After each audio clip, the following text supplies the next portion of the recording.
The $300 cobbler sewing machine is hands down the best investment I've made in my restoration business.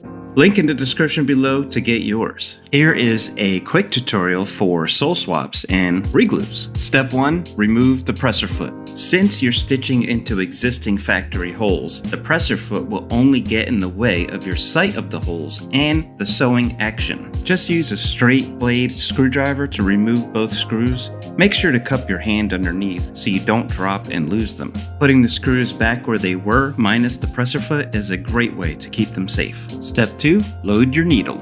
Open the bobbin case from the flap on the bottom. Grab your round machine needle. Make sure the groove above the needle head is facing the machine. Press the needle up into the groove of the needle holder, slide up the tension screw, and tighten down the tension screw with the straight blade screwdriver.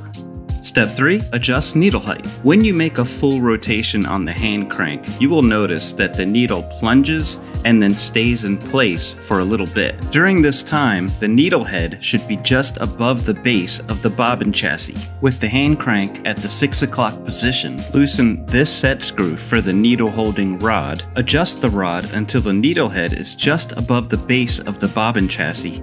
Then tighten down the set screw. Step 4. Thread the needle. If your machine didn't come with a thread rod, I use a 3-inch 832 machine screw. Load your thread on the rod so that the thread is coming off counterclockwise. First thread through this hole on the arm.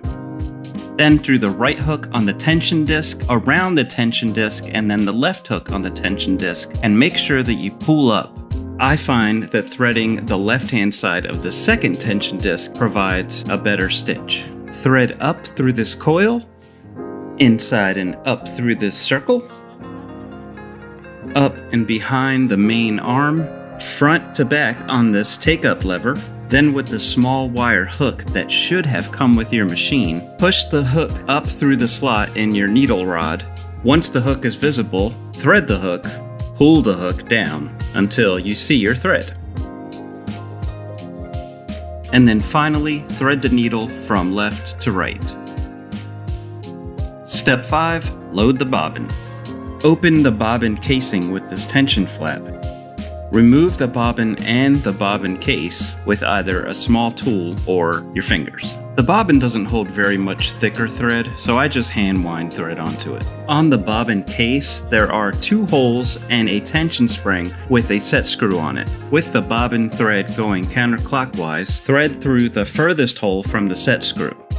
Thread through the corresponding hole on the top.